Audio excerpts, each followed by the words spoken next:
L'actualité internationale est brûlante aussi, avec ce soutien important pour Kamala Harris. Le clan Obama vient d'afficher ouvertement son soutien à la vice-présidente de Joe Biden. Ce soutien a été annoncé grâce à cette vidéo que vous allez pouvoir voir.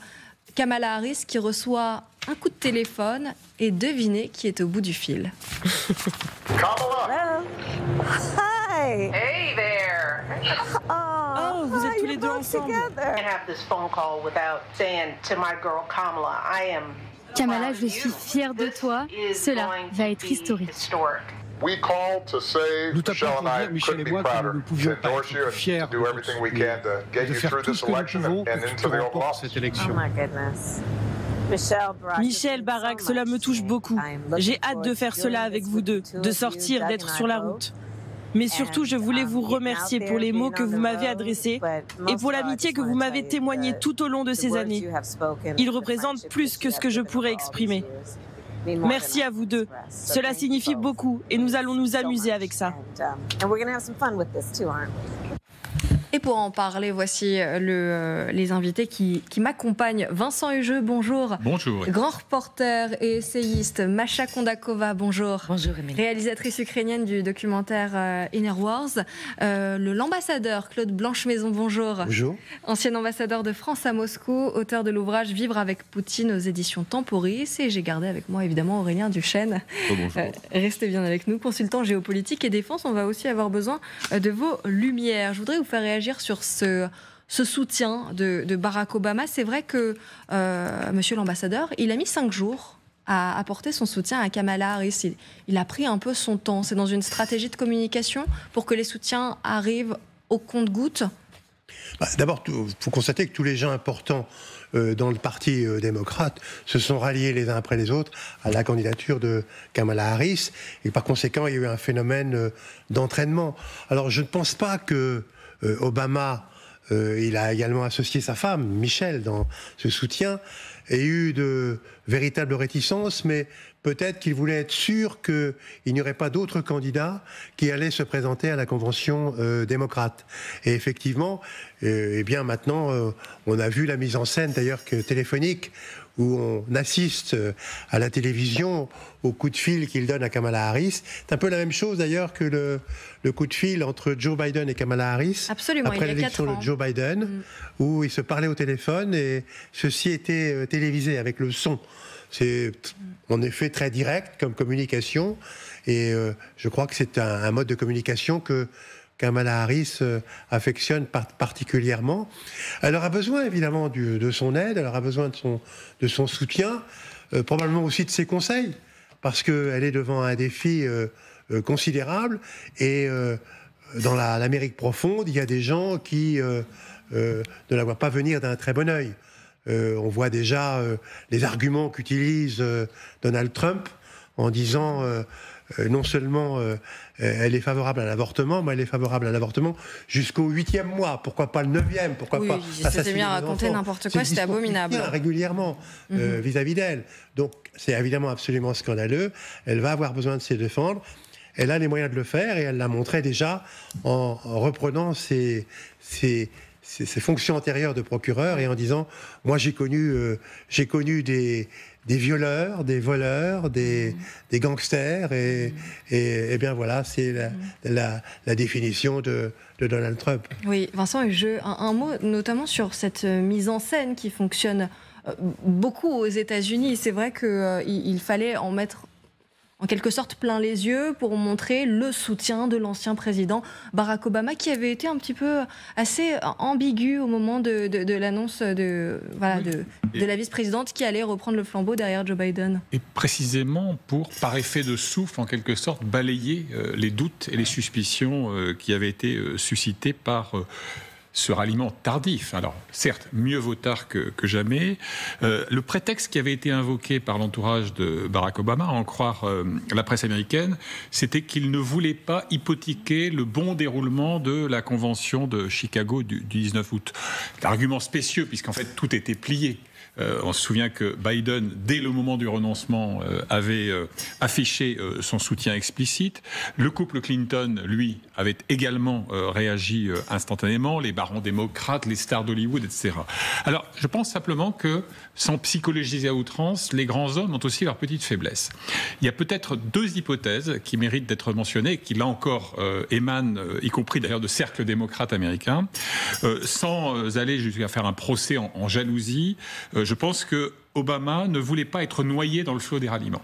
Il voulait que sa parole, en quelque sorte, soit singulière. Bon, et en ce sens, il a réussi au prix, encore une fois, d'une ambiguïté. Et puis, il y a sans doute chez Obama, comme chez d'autres, d'ailleurs, dignitaires démocrates, des réserves quant aux aptitudes de Kamala Harris, alors qu'elle va taire maintenant. Mais c'est quelqu'un qui est considéré, Kamala Harris, comme parfois un peu inconstante dans ses engagements et ses prises de position. Alors, ce qu'elle efface aujourd'hui, par des propos extrêmement fermes sur les enjeux majeurs, mais c'est un reproche, c'est le flip-flap, comme on dit chez les Anglais et les Américains, de certaines de ses postures. Et j'ajoute un dernier point là-dessus, c'est que malgré tout, Barack Obama a une certaine propension aux atermoiements, et on l'a vu notamment sur un enjeu tragique qui est celui de la Syrie en 2013-2014. On est avec Jean-Éric Brana en ligne. Bonjour Jean-Éric, vous êtes spécialiste des États-Unis et maître de conférence à Assas Paris 2. C'est vrai que Barack Obama ne s'était pas exprimé depuis le retrait de Joe Biden. En tout cas, il avait fait cette déclaration, il avait dit nous entrons dans un monde en eau trouble. En tout cas, il avait parlé d'un monde complètement troublé, ce qui n'était pas très rassurant. Et là, avec cette déclaration et ce soutien à Kamala Harris, bon, il y a de quoi rassurer en tout cas le clan démocrate. Bonjour Émilie, bonjour tout le monde. Effectivement, la déclaration de Barack Obama parlait d'eau trouble. Pourquoi ? Parce que ce qui s'était passé avec le retrait de Joe Biden aussi près de la Convention, eh bien, ce n'était jamais arrivé depuis 1968 et c'était une nouveauté après une mise sur orbite de Donald Trump qui était extraordinaire et c'était il y a une semaine à peine, souvenons-nous-en, où on disait que Donald Trump marchait sur l'eau, qu'il était devenu mythique, aidé par Dieu, je ne sais plus trop. Et c'est vrai que Barack Obama, de toute façon assez normal, avait expliqué qu'il y avait quelque chose de très compliqué. Alors pourquoi ce retard ? D'abord parce qu'il fallait rendre hommage d'abord à Joe Biden, qui a été son vice-président, dont il est très proche, il faut quand même le rappeler, et il fallait ce moment pour Joe Biden. Ensuite, effectivement, il ne fallait pas troubler le jeu de la succession de Joe Biden, puisque là aussi, on l'a oublié dans le flot qui a entraîné la candidature de Kamala Harris, mais il y avait la possibilité que de nombreux candidats puissent émerger. On parlait de Gretchen Whitmer dans le Michigan, on parlait de Josh Shapiro en Pennsylvanie, on parlait de Gavin Newsom en Californie. Aujourd'hui, tout cela est effacé, mais c'est quand même la réalité de la succession de Joe Biden. Et surtout, n'oublions pas à quel point Kamala Harris est proche d'Obama. C'est elle qui a apporté son soutien en 2007, alors que personne ne le faisait et qu'il était un jeune sénateur, à ce sénateur justement qui émergeait de Chicago. Et ils ont toujours été très proches l'un et l'autre. Michelle Obama parle de sa fille dont elle est très fière. Donc ce soutien n'est pas si long après tout, 5 jours, c'est pas non plus un monde. Aujourd'hui le soutien est total, on a un vrai mouvement autour de Kamala Harris, tout le monde est réuni autour d'elle, il n'y a pas une voix qui manque, si ce n'est celle de Rachida Tlaib qui ne s'est toujours pas manifestée, et il y a 6 autres représentants qui n'ont pas encore apporté leur soutien, mais en réalité la vague est énorme derrière Kamala Harris et le Parti démocrate est rangé comme un seul homme derrière elle. Il y a une vraie campagne aujourd'hui en Pennsylvanie avec 8000 bénévoles qui sont derrière Kamala Harris. Jean-Éric Brana, pour vous, est-ce que ça veut dire que les jeux sont faits, il n'y aura pas d'autres candidats, c'est Kamala Harris qui sera investie dans un mois ? Il ne peut pas y avoir d'autres candidats. Il y a la quasi-totalité des délégués, il en manque 5 qui n'ont pas encore rallié Kamala Harris. Il faut 300 délégués d'après les règles qui ont été définies pour pouvoir la contester. Il n'y en a même plus assez. Donc évidemment que les jeux sont faits. Claude Blanche-Maison, ou non, plutôt Masha Kondakova, est-ce que ça vous rassure que Kamala Harris ait pris la relève après Joe Biden ? On sait que que pour vous, ce serait une mauvaise nouvelle si Donald Trump arrivait au pouvoir, notamment concernant l'aide à la guerre en Ukraine. Là, maintenant que Kamala Harris a repris le flambeau et qu'elle donne un nouveau souffle dans cette campagne américaine, est-ce que pour vous et les Ukrainiens, c'est rassurant ? Et j'ai vu les interviews qui ont été faites dans la rue à Kiev. Je me souviens que des citoyennes ont eu un avis positif sur cette candidature aux élections. Je voudrais juste vous rappeler qu'au sommet de la paix en Suisse, Kamala Harris, elle est venue déjà, et puis elle a dit qu'il y a une nouvelle aide, 1,5 milliard de dollars qui sera attribuée en Ukraine pour aider l'aide humanitaire et reconstruction et soutien énergétique pour l'Ukraine, parce qu'aujourd'hui c'est une catastrophe. Je viens de rentrer de Kiev. Vous savez, les coupures d'électricité sont de plus en plus longues et nombreuses. C'est pesant pour vivre, tout simplement, parce qu'on ne peut plus rien faire. Il n'y a pas d'eau, il n'y a pas de... Vous ne pouvez même pas payer en pharmacie avec une carte crédit. Et en tout cas, ce qu'elle dit et ce qu'elle a annoncé, je voudrais juste vous rappeler aux spectateurs, elle a dit au sommet que soutien à l'Ukraine au peuple est conforme aux intérêts stratégiques de son pays, donc l'USA, et défendre des valeurs démocratiques et de s'opposer aux dictateurs. Je cite ce qu'a dit Madame Harris. Et effectivement, on est là, on fait que ça. Aujourd'hui, les Ukrainiens se défendent et les valeurs et aussi notre territoire. Donc effectivement, pour nous, c'est très important et j'espère que ça sera la ligne de sa défense jusqu'au bout. Oui, Aurélien Duchesne, elle semble sur la même ligne que Joe Biden. On parlera du Proche-Orient, là ce n'est pas tout à fait la même chose. En revanche, concernant l'aide à l'Ukraine, elle a été plutôt claire, elle va continuer à soutenir l'Ukraine et à se dresser face à Vladimir Poutine. Oui, Kamala Harris n'a pas encore montré de différence de fond majeure à Joe Biden, mais elle s'est déjà montrée plus allante sur la rhétorique. Je me souviens qu'à la conférence de sécurité internationale à Munich en 2023, elle avait été la première à qualifier de crime contre l'humanité, pas juste de crimes de guerre, les crimes du régime poutinien. Et on sait que dans ceux qui l'entourent, il est probable qu'elle aille un peu plus loin que l'administration Biden dans le soutien à l'Ukraine. On sait qu'un des freins, c'est par exemple Jake Sullivan, conseiller à la sécurité nationale de Joe Biden, c'est l'un dans l'administration Biden qui s'est montré le plus réservé sur les livraisons d'armes américaines à l'Ukraine et sur leur emploi, par exemple pour frapper le territoire russe internationalement reconnu. Et enfin, là où Kamala Harris n'a pas, certes, intérêt à aller trop loin dans le discours sur le soutien à l'Ukraine, c'est de ne pas donner des arguments au camp Trump, qui dira « Regardez, les démocrates vont déclencher une guerre mondiale, nous on est le camp de la raison et de la paix ». Donc il ne faut pas s'attendre à ce que Kamala Harris fasse, comme l'a fait par exemple Emmanuel Macron en France, c'est-à-dire prendre le leadership en allant beaucoup plus loin que les autres alliés, à ne pas exclure par exemple l'envoi de troupes au sol en Ukraine, mais si elle est de sûr, si elle ne sera pas sur la ligne qui est celle de certains à gauche du Parti démocrate, de dire il faut arrêter le soutien à l'Ukraine ou commencer à négocier. Je voudrais vous montrer ce clip où on voit que Kamala Harris rentre chaque jour un peu plus en campagne pour la Maison-Blanche. C'est jeudi qu'elle a dévoilé son premier clip officiel de campagne.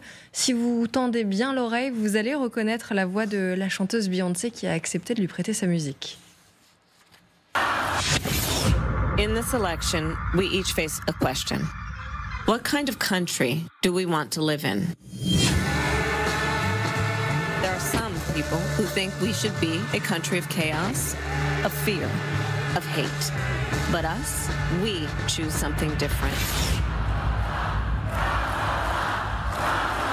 We choose freedom.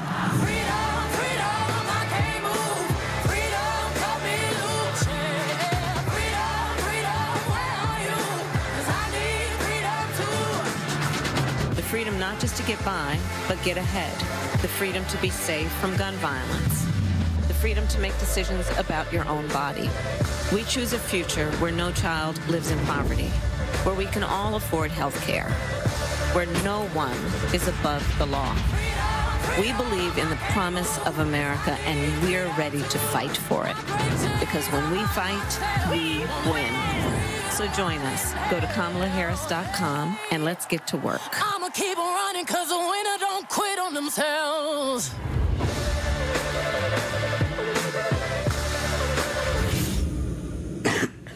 Vincent Hugeux, on sent beaucoup l'espoir, la puissance aussi et beaucoup d'empathie de Kamala Harris dans ces images. Il y a beaucoup de sentiments qui se confondent, mais en tout cas, beaucoup de puissance. Moi, c'est ce que j'ai retenu. C'est vraiment, au sens strict du terme, un clip à l'américaine, c'est-à-dire efficace, pas nécessairement d'une subtilité florentine, mais remarquablement rythmée.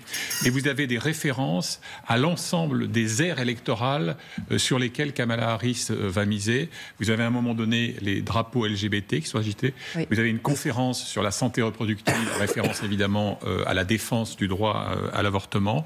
Vous avez les minorités ethniques qui apparaissent de manière explicite. Donc on sent très bien quel est un peu le catalogue que va feuilleter Kamala Harris dans les mois qui viennent. Et pour rebondir ce qu'a expliqué Jean-Éric Brana tout à l'heure, il y a quelque chose de très frappant, c'est cette idée d'énergie et de dynamique. D'ailleurs, que reflète bien ce clip.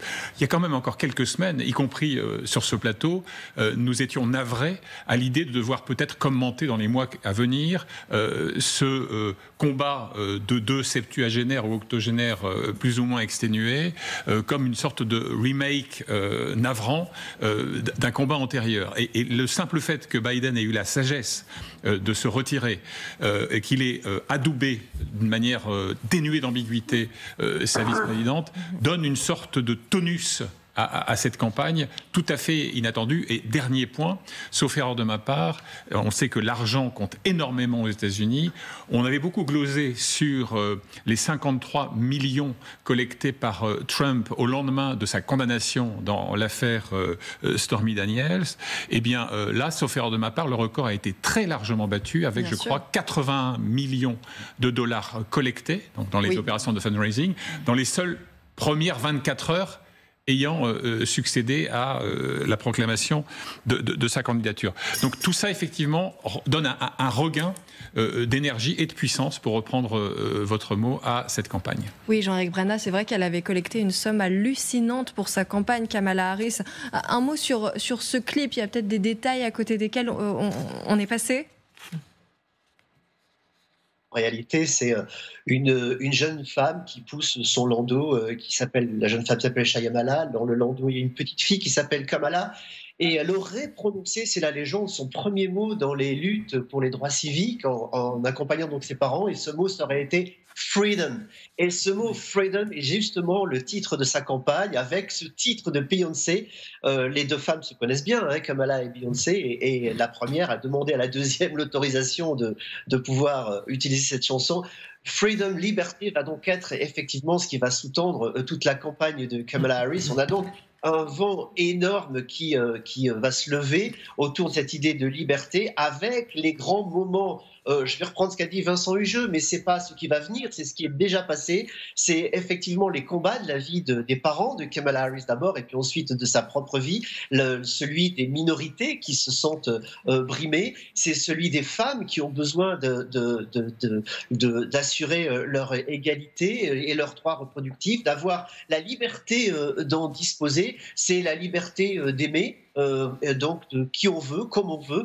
Et Kamala Harris a été la première femme à célébrer le premier mariage gay en Californie. Tout cela est un point de départ, et maintenant on va avoir la campagne qui va se dérouler devant nous. À partir de ce clip, il y en aura beaucoup d'autres. C'est les pierres qu'elle va construire pour arriver vers la présidence.